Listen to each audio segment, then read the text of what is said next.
বাচ্চার মা বাচ্চাকে নিয়ে উঠে যেত, তারা বলে যে আমরা বাড়িতে ওকে রান্না নিয়ে বাইরে ঘুরতে যাই, ওকে নিয়ে একটু বাইরে ঘুরে আসে। শব্দ করলে কোনো অসুবিধা হবে, একটু বাইরে যাও। ভগবত গীতা হচ্ছেন প্রভুপাদের হচ্ছেন একদম পুরো সারা জীবনের যত সাধন ভজন ভগবত গীতার উপরে দিয়েছেন। আর এই ভগবত গীতাকে আশ্রয় করে প্রভুপাদ সারা বিশ্বকে জয় করতে পেরেছেন। আর এই ভগবত গীতাকে আশ্রয় করে অর্জুন মহামৃত্যুর মুখ থেকে সে কিন্তু জীবন ফিরে পেয়েছে। তাই ভগবত গীতাকে বলা হয় জীবনদায়ী ঔষধ। কি দায়ী ঔষধ? জীবনদায়ী। অর্জুনের যখন মৃত্যু সম্মুখে,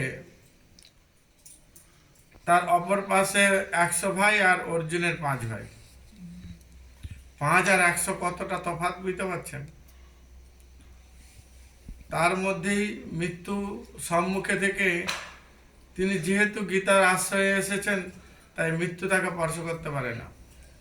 তাই ভগবত গীতার যিনি প্রতিদিন চর্চা করবেন, মৃত্যু তার স্পর্শ হবে না, মানে মৃত্যু হবে না। অমর ফল খেয়ে আসেন, অমৃত পান। মৃত্যু বলতে বোঝানো হয়েছে এই শুধু জড় শরীরের মৃত্যু হবে, কিন্তু বৈষ্ণবের কখনো মৃত্যু নেই। তিনি শুধু খোলস ছেড়ে আর একটা খোলস ধারণ করেন। কিন্তু এই জড় জগতে মৃত্যু হয়। মৃত্যু মানে যিনি মৃত্যুর সময় যন্ত্রণা ভোগ করে, সেটাকে মৃত্যু বলে। বৈষ্ণব মরার সময় যন্ত্রণা ভোগ করে না, ওই জন্য বৈষ্ণবের মৃত্যু নেই। যাই নিয়ত যিনি ভগবত গীতা অধ্যায় করবে, তাকে ওই মৃত্যু যন্ত্রণা ভোগ করতে হবে না, যেটা পিতামহ ভীষ্মের ভোগ করতে হয় না।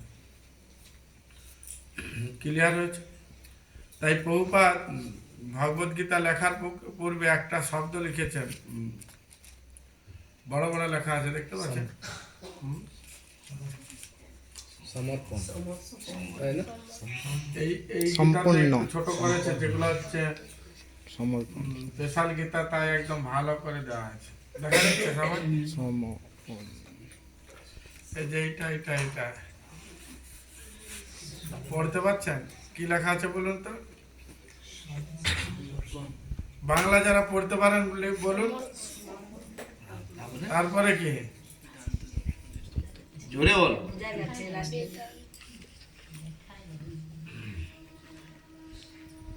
বেদান্ত দর্শনে তত্ত্ব প্রকাশক গোবিন্দ ভাষ্য প্রণেতা বৈষ্ণবাচার্য শিল বলদেব বিদ্যাভূষণের করকমলে। বলদেব বিদ্যাভূষণ হচ্ছেন এই বৈষ্ণব জগতের হচ্ছেন অলংকার। অলংকার মানে অলংকার কি?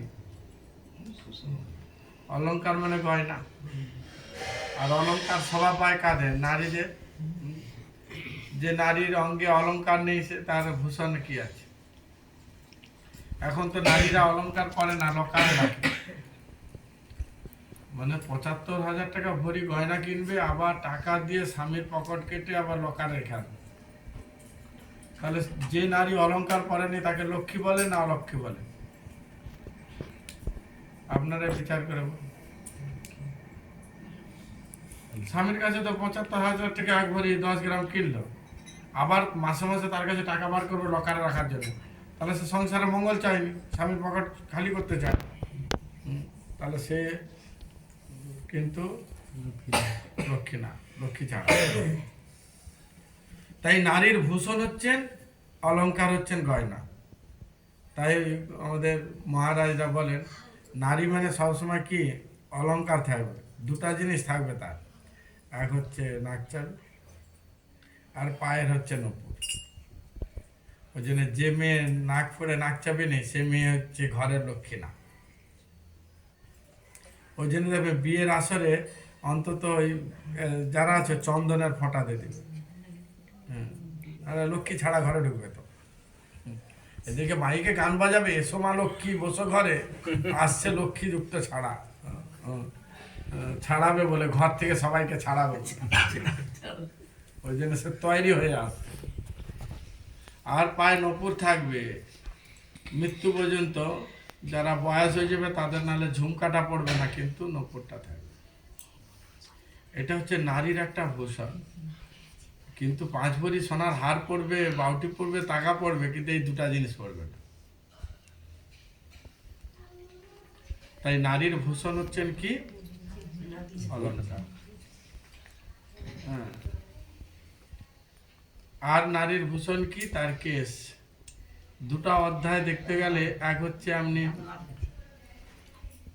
হচ্ছে দেখুন দ্রৌপদীকে দেখুন, আর একটা দেখুন কে কে দেবকী। দুটা নারীর জীবন চরিত্র পড়লে কি হয়